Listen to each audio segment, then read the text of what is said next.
Hey, what's going on, ladies and gentlemen? This is Josh Powers from the Field Grade Leader, coming to you live with an awesome session today. A bit of a surprise for you. So thanks for those that are tuning in. If you're just getting on, which I assume a few folks will here shortly, appreciate it.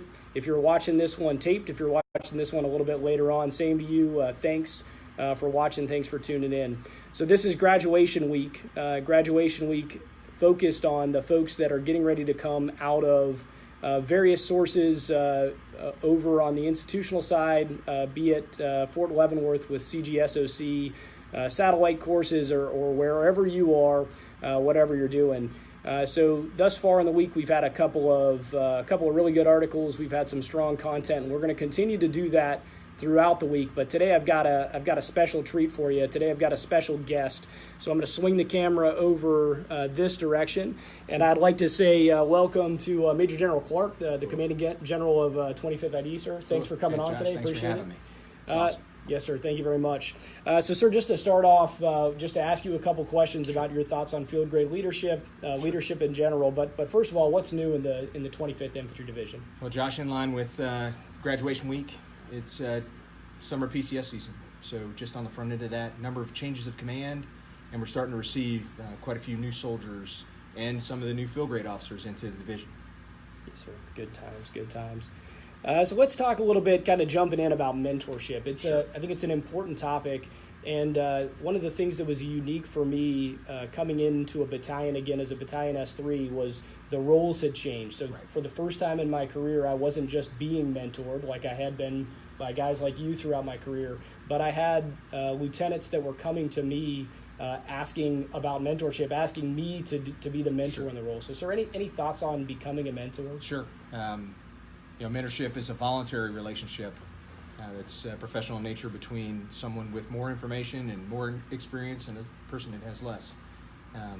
So again, both people have to buy into it. So to have people come to you is the first, really the first step. So you have to be open.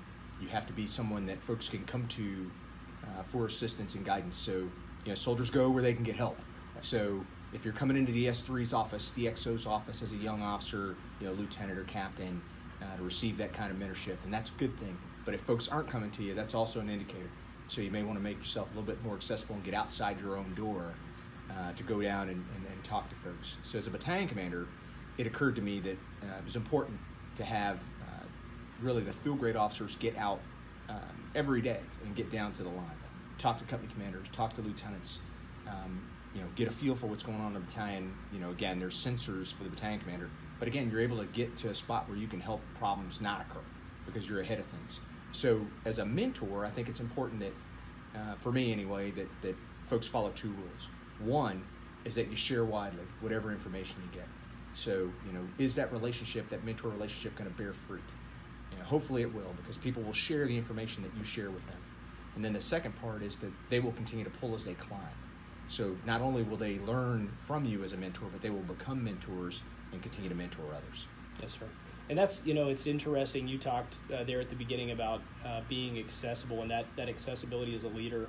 But there's also kind of you see a tension with a lot of new field grade officers where they feel like they have to keep a distance. They have to put up kind of a front to be a authority figure or something like that. Any thoughts on that and kind of that role in a battalion? Well, that's why the Army makes S3s and XOs majors and company commanders captains.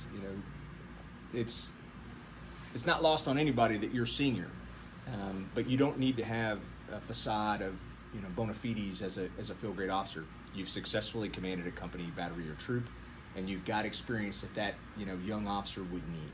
So in terms of your approachability, that's really a personality issue.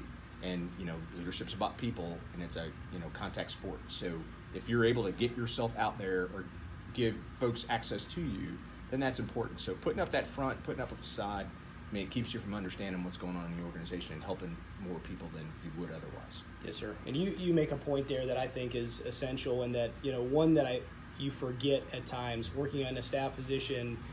even if you're an S3 or an XO, and that's that leadership is about people and about interactions. It's not about the command and staff slides. It's not about the training meeting slides, although those are important tools. What actually matters in the organization is people.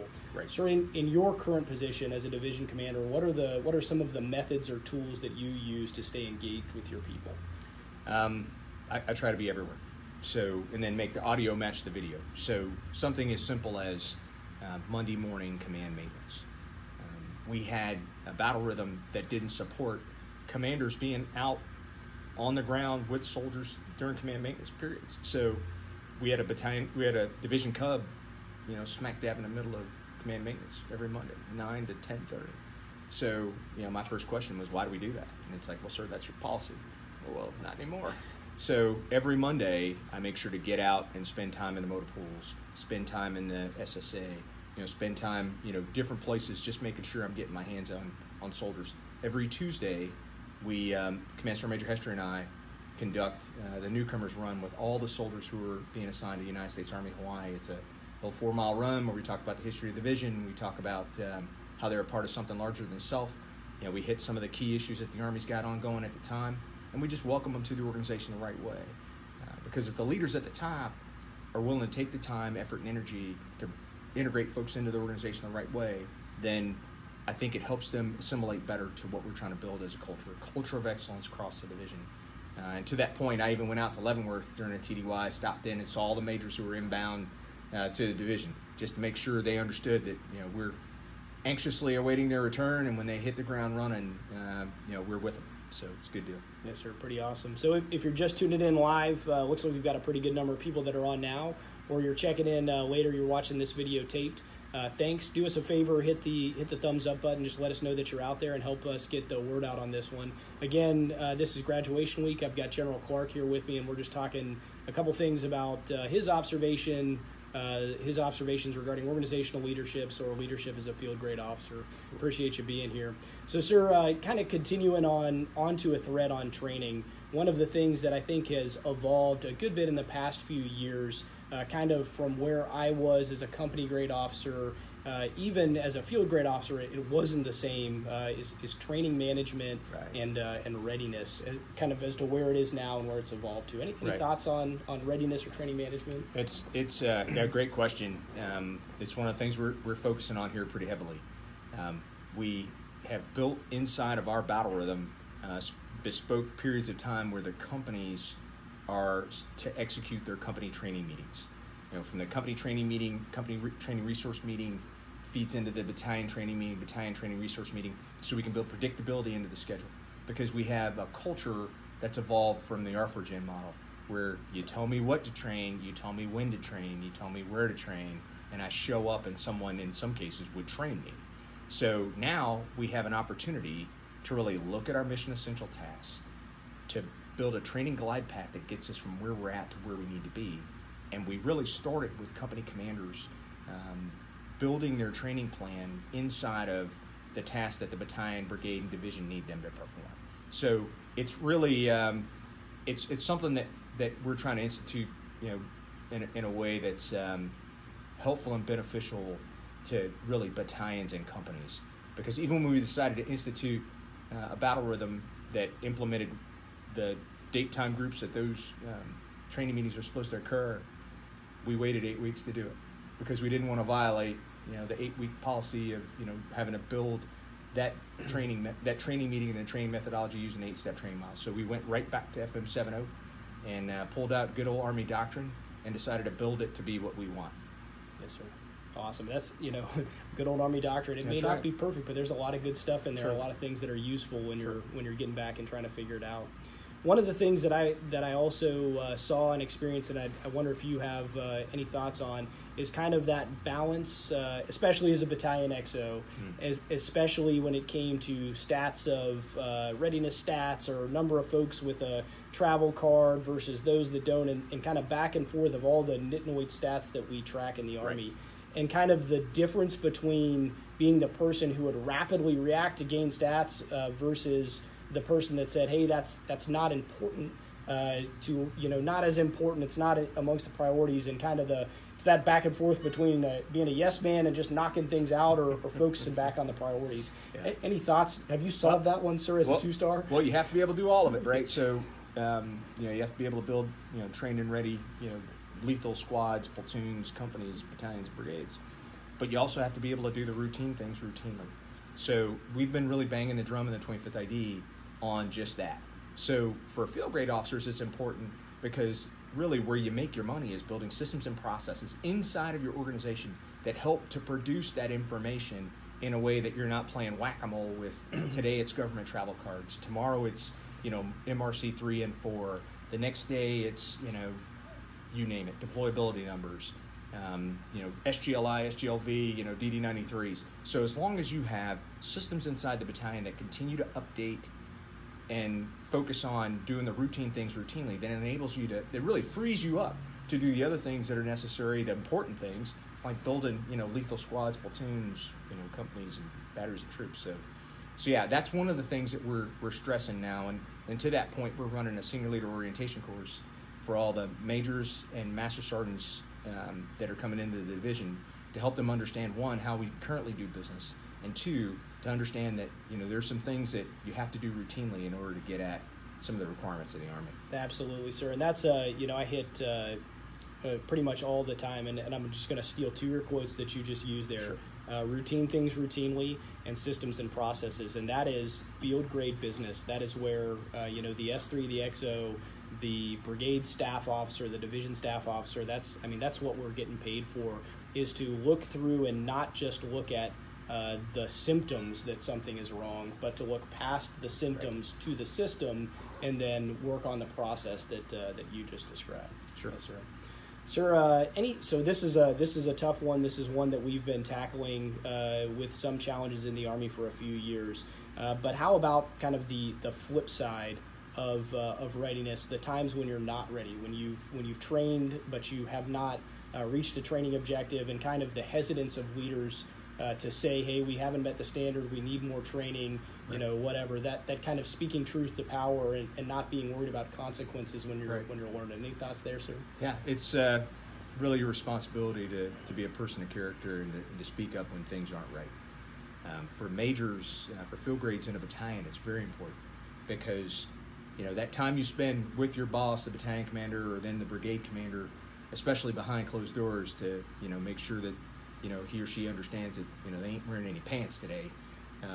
You're able to do that, and do that in a way that allows your boss to then have decision space to be able to change that. So again, it's anticipating requirements, being early to need, and helping your boss understand and see the organization. So it goes back to that getting out to the line, figuring out, if your readiness status according to USR is only track and pacing items, and everything else you have is broke, broke, dirty, and put away wet, right? So that because you're down on the line, you're checking things, command maintenance, you're in the motor pool, you're in there Friday to make sure everybody's ready on Monday morning to get it done when you're the battalion XO. So it's really being able to get ahead of requirements and really understand what's going on down on the line, so you can inform your boss. And I would also offer that the best way to inform your boss is behind closed doors, when it's the 2 of you or 3 of you, or just the big 5 in a battalion together, commander, command sergeant major, 3 XO, and ops sergeant major in some cases, where you're able to really get at the nitty-gritty problems inside the formation to a standard and to a level that you may not want to reveal either to your boss or to subordinates, that, hey, we're really struggling with this, let's fix it and get it right. But if you are in a situation where you really need to make sure that your higher headquarters understands that you are not ready, it's your responsibility and requirement to get that to higher, because that's what headquarters do at the next level, is a resource. So if it's a resource related requirement that you're not able to get to, then that's your boss's job, to help you get what you need in terms of training resources, logistics and sustainment support, time, whatever it is, to get from where you're at to where you need to be as an organization. Absolutely. All right, broadly changing topics. Big one for field grades, and Sure. one that is that again you see problems with. is teamwork, playing team ball. Oh, yeah. As a leader. You know, you Oh, see the guy who came in, #1 company commander in the history of the world of all time. He had an attitude, nobody cared because he got stuff done. Oh, yeah. Comes in to be a battalion XO, and now it's all about his organization. It's all about that stovepipe of excellence, and not about that team. So, what are your thoughts on teamwork as a major? Great question, and it's a challenge really for the Army because of the way we structure our organizations. In a battalion, you have 2 majors. Those majors and their portfolios will rub up against each other. The 3 in the XO, there's just a natural friction that exists inside an organization. And to top that off, you know, people are thinking about, although they shouldn't, rating schemes and who rates who, and you're both being senior rated by the same person. And so, you know, how do I differentiate myself from whoever the other folks are in another organization that are also being senior rated by the same person? My thoughts on that is that the valued skill set and the valued trait inside of every organization I've ever been is good teammate. That you're a good teammate on teams of teams. And if you as a field grade are helping others out, if you're the 3 and the XO has a staff meeting and you always send your assistant S3 and you never attend yourself, you know, what message is that sent? So, and it happens in most battalions. I'm not saying, I mean, in my experience, unless the field grade officers in that organization decide to make it work. Your boss can try and force it to work, and you may get mixed results. But if the field grades inside that battalion or brigade staff decide that they together are going to work to make the organization better, then that's really what makes it take off, as opposed to, you know, that, you know, one person who uses the vertical pronoun I all the time, and it's all about me, and look at all the awesome, you know, programs and systems and processes that I've built inside this organization to help you, boss, to get from point A to point B. Unacceptable. Because really your potential is kind of driven by your ability to be a good teammate and to build teams. And if it's about you, that's generally not what you're good at. Yes, sir. Absolutely. All right, last question. Again, for the folks that are out there, we appreciate you tuning in. Give us the thumbs up. Let us know that you're out there. Help us spread the word. And then if you're watching this recorded, same thing. Thanks for tuning in. Hit that thumbs up. Let us know that you're out there. Last one, probably one of the most important ones that a lot of folks neglect as they transition to being a major and they come back out is balance. Great question. So the work is hard. It doesn't get easier. It is a lonely position sometimes in there in the 3 shop at night, grinding through a product that needs to get done for the next day. But your family is still there and they still need you. And I think a lot of guys get jaded because they come out and they'll just grind and they kind of leave their family behind in that process. So what are your thoughts on balance as a field grade leader? We have time for a story? Tell the story, sir, all day. When I was a lieutenant in Germany, our adjacent brigade, there was a major who was a battalion XO at the time, and he chose, during the little bit of time he had, not building systems and processes inside of his battalion, to coach his kids in Little League. I knew that because he'd been one of my instructors at West Point, and it was before I was married or had kids. But I remember looking at him and looking at his example saying, you know what, if I'm lucky enough to, get married and have kids and, have that be the life that, I'm, blessed with in the Army, then that's the kind of leader I want to be. Because he was fit, disciplined, and motivated. He cared about his subordinates. He took care of business. He was getting it done and grinding when it was time. But he also understood that the most important thing are people and relationships in your life. That major was General Dempsey, Martin Dempsey. Unbelievable. So I told him this story when I was a 1-star, and obviously he's 4-star. And he's like, hey, wait, let me get you over here and tell my wife that story. I need all street credit I can get. But the bottom line is this: I tried to do those same things as a major because the captains are watching. I mean, the company commanders, battery troop commanders, they watch their battalion commander, brigade commander. They kind of see what's going on. But the folks they're really looking at are at that next step, right? The next level, those field grades. So it's important that you perform well. And to perform well takes a lot of time. But the time that you have should be used efficiently when you're at work. And there are times you're going to have to surge. It just works like that. But when you're away from the office, when you're away from the grind, then your focus, your hobby, should be your family. So, I'm from Louisiana, so we would always say, it's always a deer stand for 2 or 4. And that the 4, like your 2 kids and your wife, as opposed to, you're going to go and, chase golf balls all weekend, with your buds. or whatever, fill in the blank on your own personal hobby. If it's not, dance recital, little kid track, volleyball, softball, football, you name it, music, classes or whatever. I mean, spend time with your family. And that's really what's important, because eventually, that's what'll make you most proud. Not, man, I knocked out that, slide deck before the QTB. Best QTB that's slides it. Target ever. Up, target down. But, if you focus on the things that are important with your family when you have the time to do so, especially for units that are deploying, it's important that while you have time, spend that time doing the things that are most important to you and having your priorities right. So, that at the end of the day, when the final formation happens and the band leaves the field, the folks that are standing there with you are the people that mean the most to you, and that's your family. Absolutely. Well, sir, I really appreciate you being on today. I think the audience would say the same thing. And I'd just like to pass it over to you for any final thoughts, anything else that you'd like to say to the folks out there. Get to where you're going quickly. If you're coming out of the institutional Army, hit the ground running, learn all the SOPs and everything you can about the organization, and start to contribute, because if you're a field grade, there's just not a lot of time for us to wait for you to get ready. Especially if you're in a fight tonight formation, part of the mitigation strategy for being ready is the ramp up time it's going to take the field grade officers to get themselves organized for combat, if you will. So get to where you're at, get to where you're going from where you're at quickly, hit the ground running, and don't look back. All right. Hey, so again, my name is Josh Powers. This is the Field Grade Leader. Thanks to General Clark for being on today. So this is graduation week. If you're seeing this for the first time, check out the Facebook page and just scroll down in this direction. You've got around 5 articles of brand new content from folks who have been where you're going and they've been successful. If you're not on there, I'll put the link in the comments here momentarily. Check out the link. Same thing. We've got a lot of good content out for you guys. And then tune in again. Crank it into tomorrow.